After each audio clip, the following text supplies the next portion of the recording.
दोस्तों नमस्कार। राजीव गांधी, अटल बिहारी वाजपेयी, शरद पवार, सोनिया गांधी, लाल कृष्ण आडवाणी, सुषमा स्वराज के बाद राहुल गांधी इस देश के उन बड़े नेताओं में शामिल हो गए हैं जो अब लोकसभा में विपक्ष के नेता होंगे। विपक्ष के नेता को शैडो प्रधानमंत्री भी कहा जाता है, जिसकी नज़र सरकार के सारे कामों पर रहती है। पिछले 10 सालों से लीडर ऑफ अपोजिशन का पद खाली था, क्योंकि इसको पाने के लिए लोकसभा में 10% सीटें जीतना किसी विपक्षी पार्टी के लिए जरूरी रहता है, जिसका आंकड़ा 54-55 सीट बैठता है। और कांग्रेस की सीटें पिछले दोनों बार इससे कम आई थी। विपक्ष के नेता को एक विशेष दर्जा और शक्तियां प्राप्त होती हैं। वे सार्वजनिक लेखा, सार्वजनिक उपक्रम, अनुमान आदि जैसे प्रमुख समितियों में बैठते हैं। उनकी एक महत्वपूर्ण भूमिका चयन समितियों का हिस्सा होना है, जो ईडी, सीबीआई, केंद्रीय सतर्कता आयोग, केंद्रीय सूचना आयोग, लोकपाल, चुनाव आयुक्तों और राष्ट्रीय मानवाधिकार आयोग के अध्यक्ष जैसे निकायों के प्रमुख की नियुक्ति करती है। यानी कि अब राहुल गांधी प्रधानमंत्री मोदी के साथ बैठकर इन सब मुद्दों पर चर्चा भी करेंगे और इनकी नियुक्तियों पर अब राहुल गांधी की राय भी ली जाएगी। वहीं दोस्तों, इस वीडियो में हम देखेंगे कि राहुल गांधी ने कैसे विपक्ष के नेता बनने तक का सफर तय किया। लेकिन उसके पहले आप चैनल पर नए हैं तो चैनल को सब्सक्राइब जरूर करें। राहुल गांधी की राजनीति की यात्रा में बहुत सारी चुनौतियां और बदलाव आए हैं। शुरू में बीजेपी और उनके आलोचकों ने उन्हें पप्पू कहा और कई लोग उन्हें गंभीरता से नहीं लेते थे, लेकिन उन्होंने अपनी राजनीति में बड़ी वापसी की है। उसी का नतीजा है कि उनको कौन राहुल और शहजादा राहुल बुलाने वाले प्रधानमंत्री मोदी को भी अब उनके साथ बैठकर काम करना पड़ेगा। कहा जा रहा है कि कांग्रेस जब अपने इतिहास के सबसे मुश्किल दौर से गुजर रही थी और इस मुश्किल से निकालने के लिए राहुल गांधी ने 7 सितंबर 2022 से कन्याकुमारी से लेकर कश्मीर तक भारत जोड़ो यात्रा की शुरुआत की थी, जिसमें उन्होंने 4000 किलोमीटर की पैदल यात्रा की थी। इससे उन्हें लोगों से जुड़ने और उनकी समस्याओं को समझने का मौका मिला। इस पहल ने दिखाया कि वो लोगों के प्रति समर्पित हैं और अपनी छवि बदलने की कोशिश कर रहे, जिसके बाद उनकी नॉन सीरियस पॉलिटिशियन वाली छवि खत्म हो गई।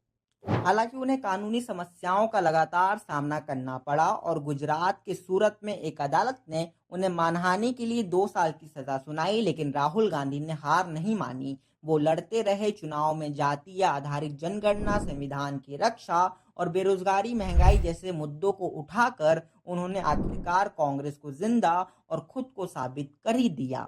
राहुल की यात्रा उन्हें कमजोर राजनीतिक से उठाकर लोकसभा में विपक्ष के नेता बनने तक ले आई है। ये परिवर्तन दिखाता है कि कैसे वो सीख सकते हैं, ढल सकते हैं और मुश्किलों का सामना कर सकते हैं। राहुल गांधी की राजनीति की यात्रा मजबूती, बदलाव और भारत के लिए अपने दृष्टिकोण को लगातार आगे बढ़ाने की कहानी है।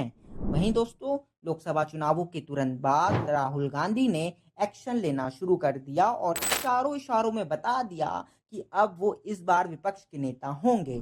यूके के फाइनेंशियल टाइम्स के एक इंटरव्यू में उन्होंने कहा कि भारतीय राजनीतिक व्यवस्था में बड़ी जगह खुल गई है। भारतीय राजनीति में एक बड़ा बदलाव आया है।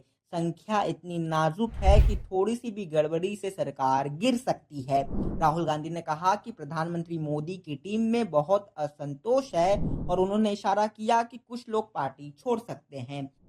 राहुल ने कहा कि 2024 के चुनाव परिणाम बीजेपी की विभाजनकारी राजनीति के खिलाफ जनादेश थे। चुनाव प्रचार के दौरान पीएम मोदी ने मुस्लिम समुदाय को घुसपैठिया कहा। राहुल ने कहा बीजेपी का धार्मिक नफरत फैलाने का विचार ध्वस्त हो गया। उन्होंने कहा कि 2014 और 2019 में जो चीजें पीएम मोदी और बीजेपी के लिए काम करती थी, वो अब काम नहीं कर रही। उन्होंने ये भी कहा कि जो पार्टी पिछले 10 साल से अयोध्या के बारे में बात कर रही थी, वो अयोध्या में हार गई। इन सब के अलावा राहुल ने शेयर बाजार, नीट यूजी और कश्मीर में बढ़ते आतंकवाद को मुद्दा बनाकर सरकार पर हमला किया और बता दिया कि इस बार वो पहले के तरह मुद्दों को दबने नहीं देंगे। राहुल गांधी के पास यूपीए सरकार के समय मौका था कि वो सरकार में मंत्री के रूप में काम करे, मगर उन्होंने ऐसा नहीं किया। 2013 में कांग्रेस उपाध्यक्ष बनने के बाद राहुल गांधी ने एआईसीसी की बैठक को संबोधित करते हुए कहा था कि बीती रात आप सब ने मुझे बधाई दी, लेकिन मेरी माँ मेरे कमरे में आई और पास बैठकर रोने लगी। वो मानती हैं कि जिस सत्ता को पाने के लिए लोग बेताब है, वो दरअसल जहर है। लेकिन अब जिस सत्ता को राहुल गांधी और उनकी मां सोनिया गांधी जहर मानती थी, उसी को पाने के लिए उन्होंने पहली बार किसी संवैधानिक पद को लिया है और विपक्ष के नेता के तौर पर काम करने की इच्छा जाहिर की है।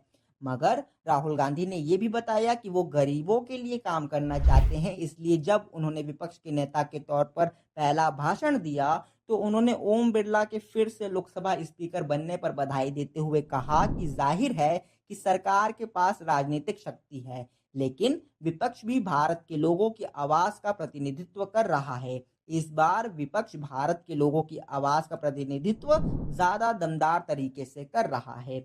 आज के दौर में राहुल गांधी एक अलग पहचान के साथ देश के सामने आए हैं। उनकी छवि एक मजाक से हटकर एक सीरियस नेता के तौर पर सामने आई है। भारत जोड़ो यात्रा और भारत जोड़ो न्याय यात्रा ने उनको बदल कर रख दिया है, लेकिन विपक्ष का नेता बनना उनके लिए एक चुनौती भी है, जिसको वो कैसे पार करेंगे, इस पर पूरे देश की निगाहें टिकी हुई हैं। बाकी क्या है आपकी राय, कमेंट करके बताएं, और वीडियो अच्छा लगा तो लाइक करके चैनल को सब्सक्राइब कर लें और बने रहें हमारे साथ। मिलते हैं अगले वीडियो में। धन्यवाद।